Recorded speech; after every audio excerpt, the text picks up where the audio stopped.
new moon is a moed. What's a moed? Appointed time. How do we know that, and where does it mention that in the Bible? Genesis 1. Not that it's a moed. That observing it is a moed. It's in Leviticus 23. Nope. Try again. That was a good guess. That would be your second guess, but that wasn't it. If it wasn't Leviticus 23, where would it be? Exodus. Numbers 28. Why? What's the difference between, what's the list in Leviticus 23? 7 beasts. If we want to be precise, this isn't the way to put it, and anyway, it's not 7, even in that list. Okay? Feast doesn't really turn out to be a very good translation in English. It's very misleading. Okay? Leviticus 23 is a list of the Moedim where everybody has to congregate together. This is what it is. This is not all the Moedim. Numbers 28 and 29 are all the Moedim where there's a burnt offering. This is not all the Moedim, but there's actually more of them in Numbers 28 and 29 than there is in Leviticus 23. But even both of these lists aren't completely comprehensive.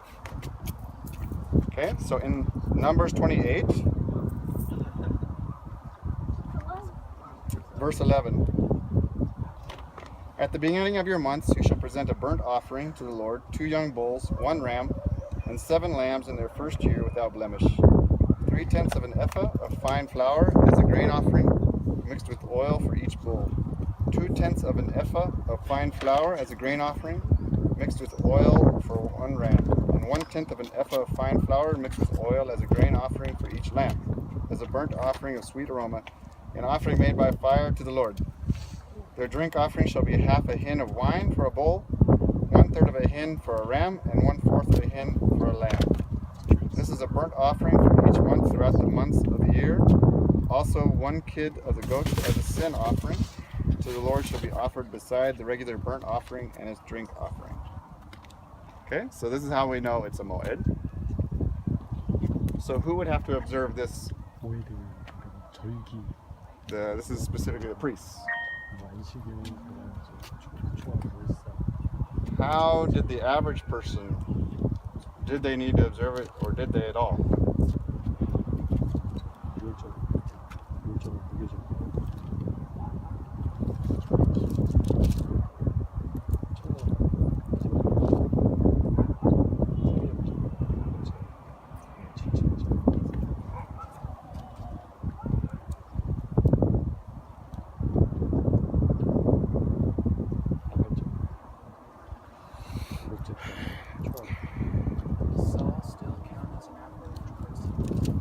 Okay, so Elias is talking about Saul. Where do we hear a story about the new moon and Saul and David?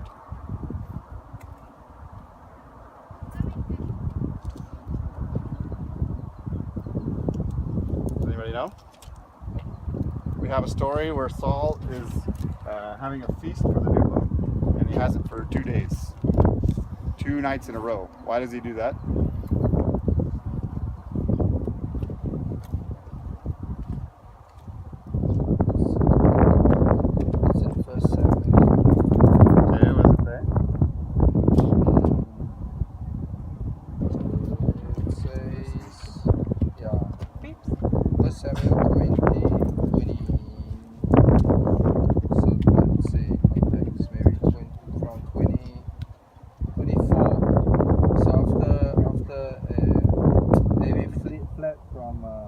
Saul, after he got the confirmation from Jonathan, and then so David hid himself in the field, and when the new moon came, the king sat down to eat food.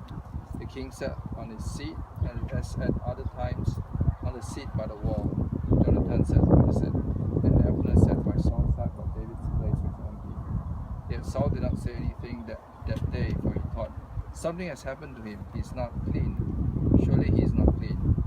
But on the second day, the day after the new moon, David's place was empty. And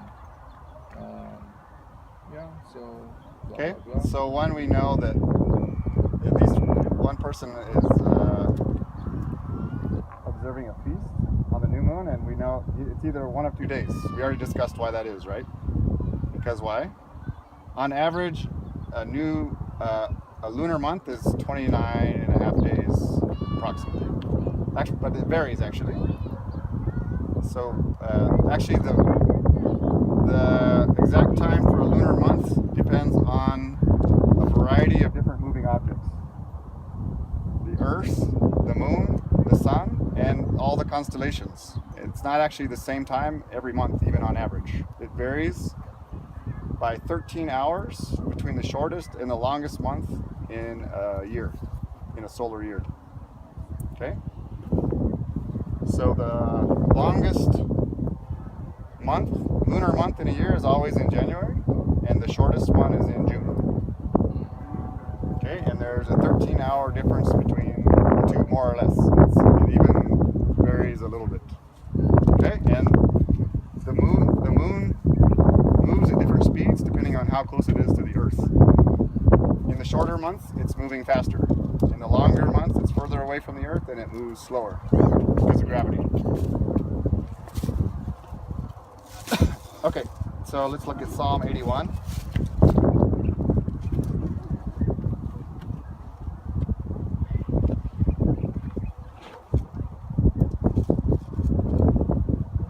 It says, to the chief musician on an instrument of God, the Psalm of Asaph. Sing aloud to God our strength, make a joyful shout to the God of Jacob. Raise a song and strike the timbrel, the pleasant harp with the lute. Blow the trumpet at the time of the new moon. This is actually a shofar, not a trumpet. At the full moon, on our solemn feast day, for this is a statute for Israel, and the law of the God of Jacob. Okay, is this for a priest? Not necessarily, right? Okay, there's a few other times where the new moon's mentioned in the Bible, but in any case, I'm only going to bring these up right now.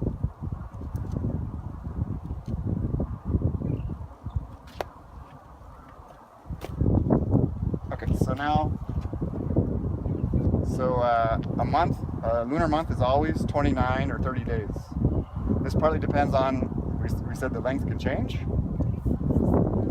And so that also depends on every month. You see the sun going down, and actually the moon is up here. We can't see it because the sun's too bright. Right now it's right here following it.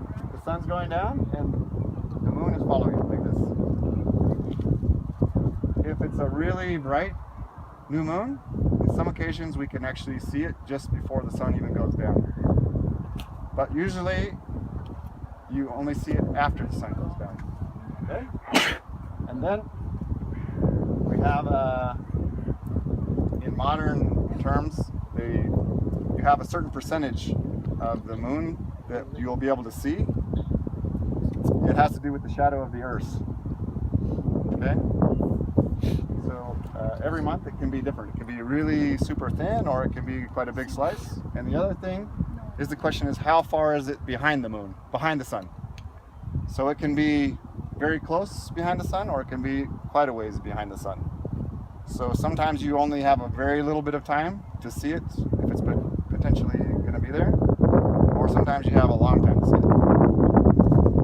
So today, it's clear, there's no problems with visibility, and it's a long lag time, and it's a big slice. So with 100% surety, we should see it on the first day. Of course, we can't predict the weather, so you can never say with 100% surety that you'll see it on the first day. But if you don't see it on the first day, then the month automatically starts on the second day, regardless of whether you see it or not. Okay? So it's usually in the general area where the sun goes down. If you know where the sun goes down, it's not going to be exactly, but it'll actually be a little bit over in this direction. So the new moon is always this side. The last moon is this side. Okay, whenever it's on this side, you know that it's the beginning of the month. If you ever see a moon that's like this, it's the end of the month. So, and also sometimes it can be, it's either on the side or sometimes it can be on the bottom even. So, and sometimes it can look like a straight line. But every month is different. We'll see. It's like this month.